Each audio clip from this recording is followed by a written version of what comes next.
जय श्री कृष्णा। राधे राधे दोस्तों, आप सभी को चैत्र पूर्णिमा की हार्दिक शुभकामनाएं। आप सभी पर भगवान विष्णु की कृपा सदा सर्वदा बनी रहे। आज की वीडियो में हम जानेंगे कि साल 2025 में चैत्र पूर्णिमा कब है, पूर्णिमा के दिन क्या करना चाहिए और क्या नहीं करना चाहिए, पूजा विधि क्या है। संपूर्ण जानकारी आपको आज के इस वीडियो में प्राप्त होने वाली है, तो आप सभी लोग वीडियो में बने रहिएगा और वीडियो को पूरा जरूर देखिएगा। चैत्र पूर्णिमा हिंदू नववर्ष की पहली पूर्णिमा मानी जाती है। इस पूर्णिमा का विशेष महत्व है क्योंकि इस दिन हनुमान जी जन्मोत्सव भी मनाया जाता है। पूर्णिमा के दिन स्नान दान का विशेष महत्व माना गया है। चैत्र पूर्णिमा हनुमान जी की स्तुति करने के साथ ही साथ पितरों के लिए तर्पण और दान का भी विशेष महत्व रखती है। इस साल की चैत्र पूर्णिमा इसलिए भी विशेष है क्योंकि इस दिन कई शुभ योग का निर्माण भी हो रहा है। पूर्णिमा पर भगवान विष्णु, मां लक्ष्मी और हनुमान जी की पूजा की जाती है। पूर्णिमा पर भगवान श्री सत्यनारायण की कथा भी सुनी जाती है और भगवान श्री सत्यनारायण का पूजन भी होता है। चैत्र पूर्णिमा पर स्नान और दान का विशेष महत्व है। इस दिन सत्यनारायण की पूजा की जाती है। परिवार के साथ भगवान सत्यनारायण की कथा सुनने से भगवान विष्णु की विशेष कृपा भी प्राप्त होती है। पूर्णिमा के दिन भगवान विष्णु को खीर, मिठाई और फल का भोग लगाना चाहिए और इस दिन भगवान विष्णु के मंत्रों का जाप करते रहना चाहिए। चैत्र पूर्णिमा के दिन चंद्रमा की पूजा करने का भी विधान है। रात्रि के समय चंद्रमा की पूजा करने से चंद्रमा की शुभता प्राप्त होती है। ज्योतिष शास्त्र के अनुसार पूर्णिमा के दिन चंद्रमा की पूजा करने से चंद्र दोष से मुक्ति मिलती है और कुंडली में चंद्रमा की शुभता में वृद्धि होती है। तो आइए अब जान लेते हैं कि पूर्णिमा तिथि कब से प्रारंभ हो रही है और कब समाप्त हो रही है, क्या शुभ मुहूर्त है। तो पूर्णिमा तिथि प्रारंभ हो रही है 12 अप्रैल शनिवार सुबह 3:22 से और पूर्णिमा तिथि की समाप्ति है 13 अप्रैल रविवार सुबह 5:52 पर। यानी कि 12 अप्रैल की सुबह सुबह 3:22 से पूर्णिमा तिथि लगेगी और 13 अप्रैल की सुबह सुबह 5:52 पर पूर्णिमा तिथि समाप्त हो जाएगी। यानी कि 12 अप्रैल शनिवार को पूरे ही दिन पूर्णिमा तिथि रहने वाली है। तो उदया तिथि के अनुसार साल 2025 में चैत्र पूर्णिमा 12 अप्रैल दिन शनिवार को रहेगी। इसी दिन हनुमान जन्मोत्सव भी मनाया जाएगा। इसी दिन स्नान दान किया जाएगा और जो लोग भी पूर्णिमा का व्रत करते हैं तो उन्हें इसी दिन पूर्णिमा का व्रत करना है 12 अप्रैल दिन शनिवार को और इसी दिन भगवान श्री सत्यनारायण की पूजा और कथा भी सुनी जाएगी। तो जो भी भक्त भगवान सत्यनारायण का पूजन करते हैं उन्हें 12 अप्रैल शनिवार को ही पूजन करना है। अब जानते हैं शुभ मुहूर्त के बारे में। तो 12 अप्रैल शनिवार को सूर्योदय सुबह 6:12 पर होगा। सूर्यास्त शाम 6:42 पर होगा। ब्रह्म मुहूर्त सुबह 4:29 से 5:14 तक रहेगा। उसके बाद अभिजीत मुहूर्त जो कि 11:56 से 12:48 तक रहेगा। भद्रा सुबह 5:59 से शाम 4:35 तक रहेगी। राहु काल सुबह 9 बजे से लेकर 10:30 तक रहेगा। तो भद्रा जो है इस बार पाताल लोक में है, तो भद्रा का कोई भी असर नहीं दिखाई देगा। तो आप लोग पूजा पाठ अपना कर सकते हैं। तो ब्रह्म मुहूर्त में स्नान दान किया जाता है और अभिजीत मुहूर्त में पितरों का तर्पण किया जाता है। अब बात करते हैं पूजा के मुहूर्त के बारे में।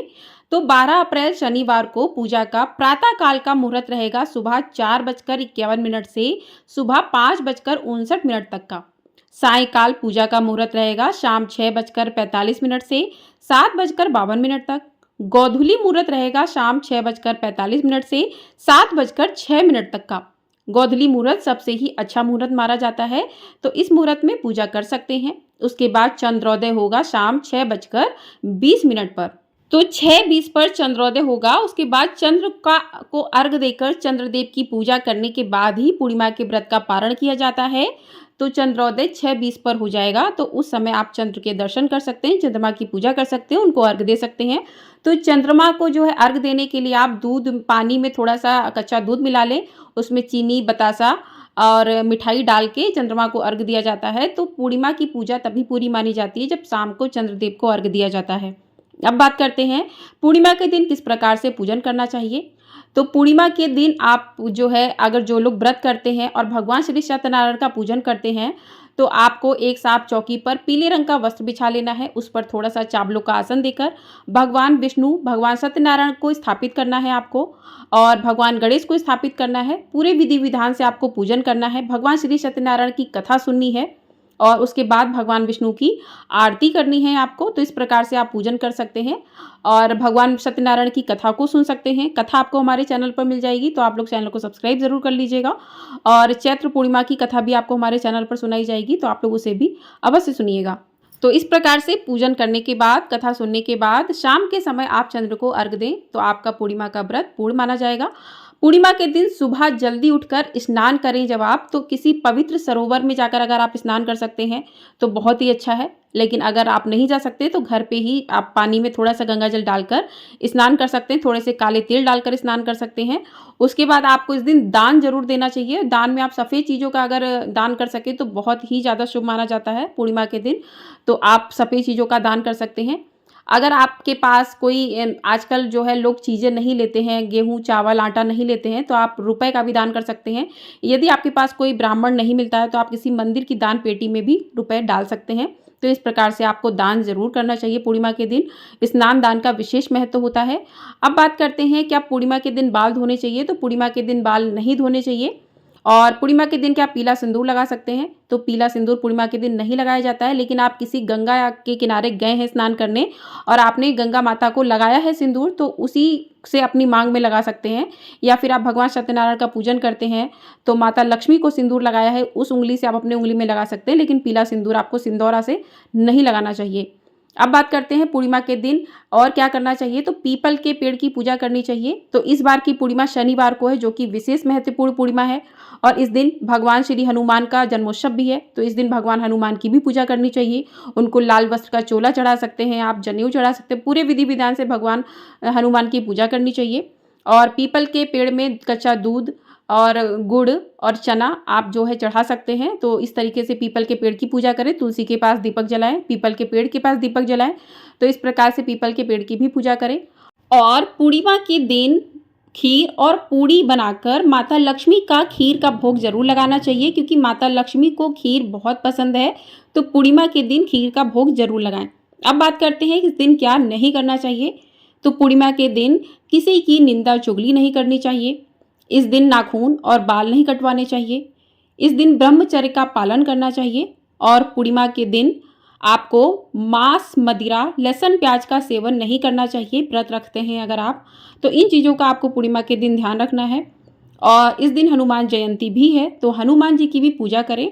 किस प्रकार से आपको हनुमान जी का पूजन करना है उसकी वीडियो आपको हमारे चैनल पर मिल जाएगी। भगवान सत्यनारायण की कथा, साथ ही चैत्र पूर्णिमा की कथा भी सुनाई जाएगी। तो आप लोगों ने चैनल को यदि सब्सक्राइब नहीं किया है तो सब्सक्राइब कर लीजिए, ताकि आपको समय से सारी वीडियो मिल सकें। और ढेर सारा अपना प्यार ज़रूर दीजिएगा। जय श्री कृष्णा, राधे राधे।